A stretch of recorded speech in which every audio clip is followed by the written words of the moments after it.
आगे बढ़ते हैं और लखनऊ से खबर सामने आ रही है, जहां हाईकोर्ट ने झूठे धर्मांतरण केस में कड़ा रुख दिखाया है। उबैद खां की गिरफ्तारी को अवैध बताया और रिहाई के आदेश दिए हैं। राज्य सरकार पर 75,000 का जुर्माना लगाया, 50,000 मुआवजा बंदी उबैद खान को देने के निर्देश हैं।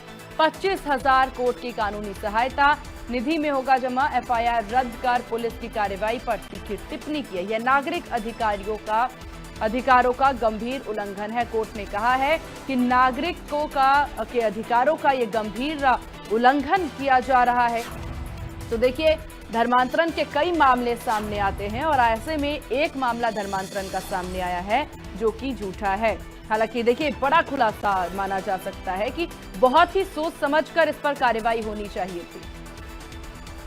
और लगातार तमाम जानकारी अपडेट के साथ सहयोगी वर्षा शाही हमारे साथ बनी हुई हैं। वर्षा, प्रदेश से धर्मांतरण के कई सारे मामले आते हैं और ऐसे में अब देखिए, यहाँ पर एक बड़ा खुलासा हुआ है जो एक धर्मांतरण का मामला आता है और कोर्ट ने अब पूरे जांच पड़ताल के बाद और तमाम दलीलों के बाद इस पूरे मामले को झूठा ठहरा दिया है। देखिए, बिल्कुल जिस तरीके से लगातार अगर अवैध धर्मांतरण की बात करें तो होड़ लगी हुई है अवैध धर्मांतरण के लोगों के पकड़ने की, और लगातार इस तरीके के केस सामने आ रहे हैं। तो इस मामले को लेकर जब कोर्ट ने पूरी तरीके से जांच पड़ताल की तो पता चला कि ये अवैध धर्मांतरण नहीं था। उसमें जो प्रक्रिया हुई थी वो दोनों जो लोग थे उनके द्वारा ही की गई थी।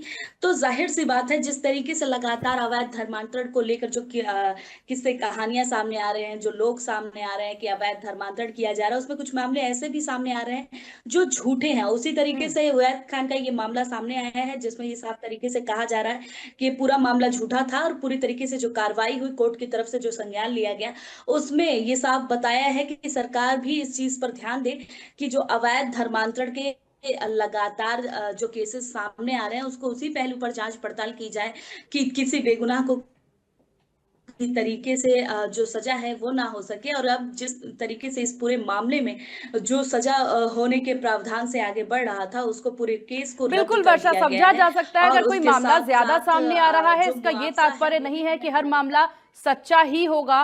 प्रशासन को बहुत ही ध्यान से, पुलिस ऑफिसर्स को, जांच टीम को बहुत सोच समझ करके ये गंभीर आरोप लगाने चाहिए थे। लेकिन अगर ये बात अगर इस पूरे मामले की कर ली जाए वर्षा, तो आखिरकार क्या था ये पूरा मामला, किन किन मामलों में यहाँ पर जो कार्रवाई है वो की गई थी?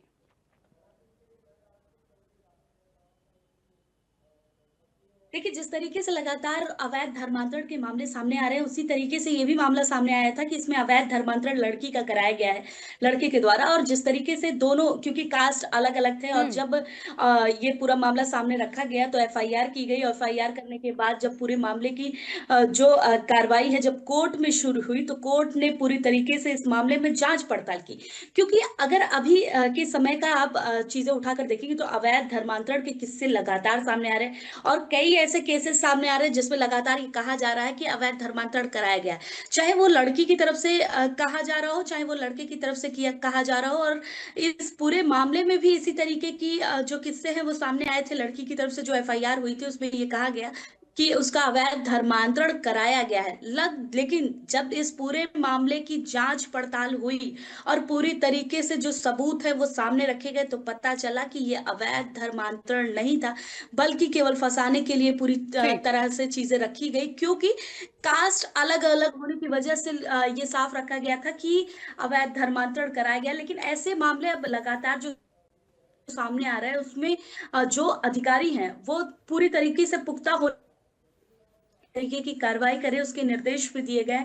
और ऐसे मामलों पे बहुत ही सेंसिटिवनेस होना चाहिए, क्योंकि इस तरीके के मामले साफ तरीके पता चलते हैं कि लोगों के बीच में विवाद भी पैदा कर देते हैं। और ऐसे मामलों की जांच पड़ताल भी सरकारों को अपने जी। अधिकारियों के निर्देश पे ही करवाने चाहिए। और अभी भी जिस तरीके से लगातार ऐसे मामले आ रहे हैं उसके निर्देश देने के कोर्ट ने प्रावधान किए हैं कि पूरी तरीके से जांच करने के बाद ही आप एफआईआर करें और ऐसे मामलों को बहुत ही सेंसिटिव रूप में रख करके बिल्कुल जांच की गंभीरता जाए। से और संवेदनशीलता के साथ ऐसे मामलों की जांच पड़ताल करनी चाहिए और उसके बाद किसी पर इल्जाम लगाना चाहिए, नहीं तो इस तरीके से बहुत सी दिक्कतें पर्टिकुलर उस व्यक्ति को हो सकती हैं। आपका बहुत शुक्रिया वर्षा, हर विषय पर तमाम जानकारी साझा करने के लिए।